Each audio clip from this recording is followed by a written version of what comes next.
Have you ever been in a situation where someone makes a request, so more like a demand, and you just sit there wondering, why in the world did this person even think that this was okay in the first place? Like, how did we even get here?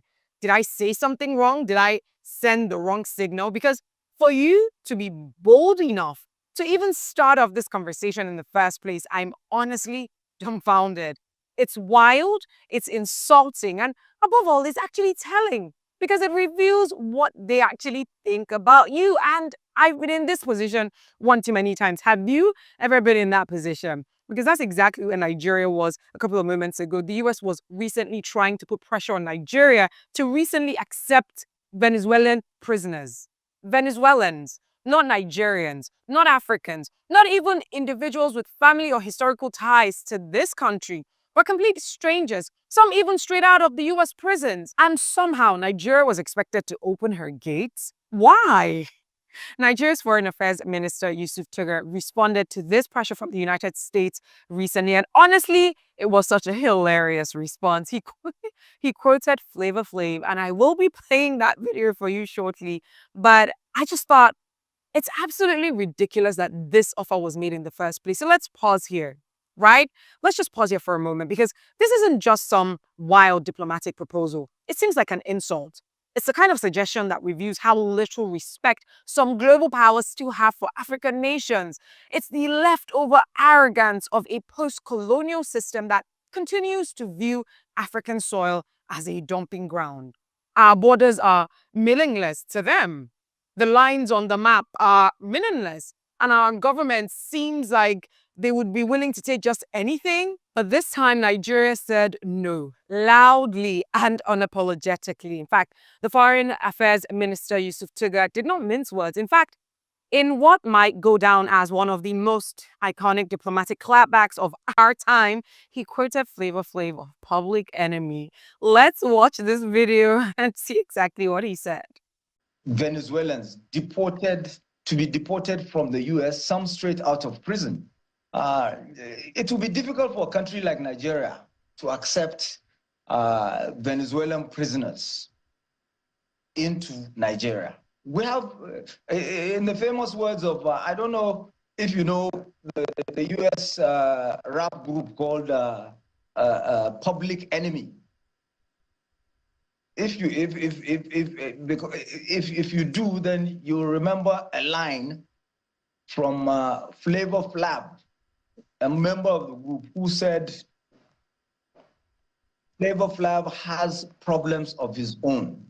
I can't do nothing for you men. We have enough problems of our own. We cannot accept Venezuelan deportees to Nigeria.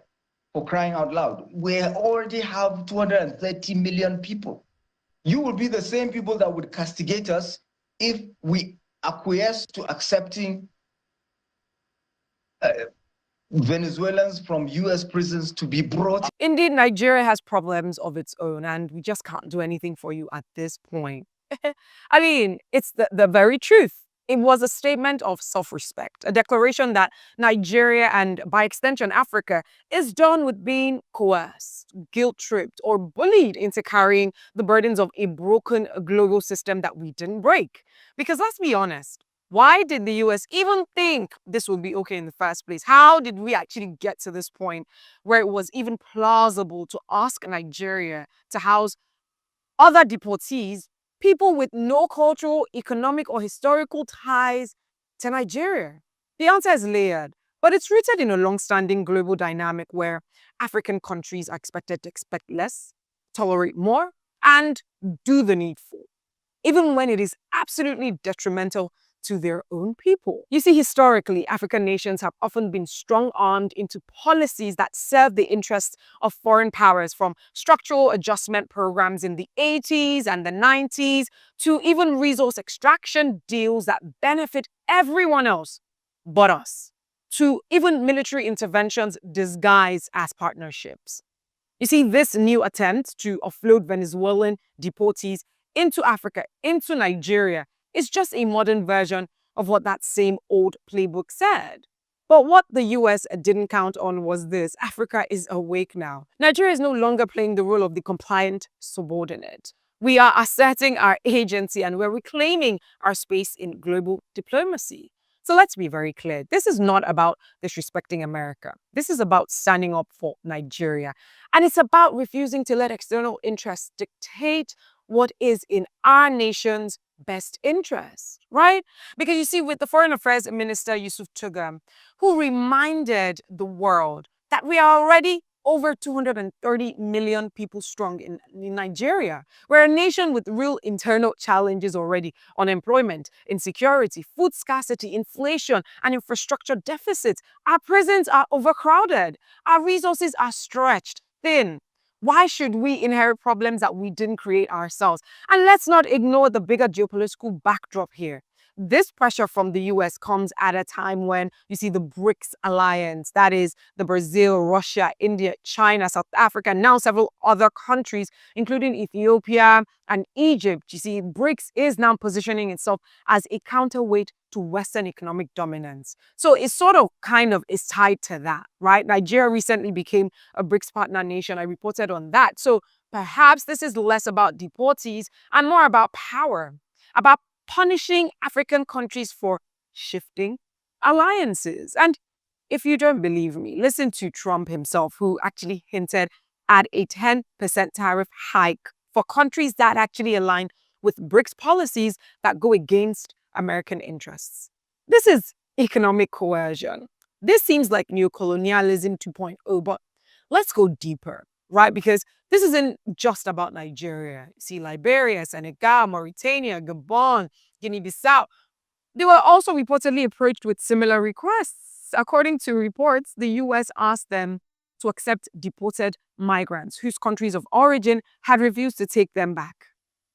So their country of origin refused to take them back, and you decided to come to us. I don't understand. So let me just say that again. African countries are being asked to take in deportees that their own countries didn't want. That is not diplomacy. That is desperation. And we actually have to ask ourselves, why Africa? Why did it seem like we were the dumping ground for that? Why are these discussions never held with other Western nations? Why aren't European countries being asked to host these individuals? Why? Because there's an old script that still casts Africa as the world's burden bearer. But we're done playing that role.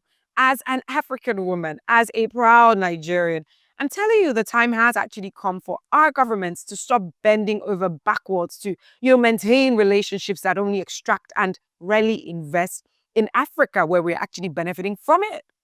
And I love what the Nigerian government is doing. Shout out to the Nigerian government for this. And to the United States, if you truly see Nigeria as a partner, then treat us like one.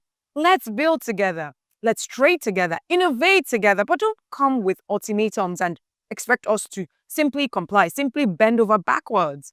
You see, Yusuf Tuga, the Foreign Affairs Minister, ended up by saying Nigeria is open to doing deals with the US, especially around gas, minerals, and tech partnerships, which makes sense, right?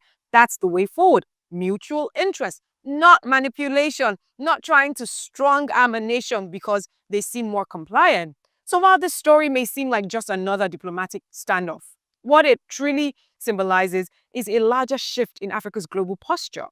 We're no longer the silent bystanders in international affairs. We are active participants. We are decision makers, and we're doing what's best for our people. And it's about time. Because gone are the days when Africa was seen as a dumping ground. This is a new era, one where we define our worth, our own limits, and our own future. And I'm loving how the Nigerian government has been responding lately. What are your thoughts about this? Drop your thoughts in the comment section. My name is Ify Igwe, reporting from Nigeria, African diaspora.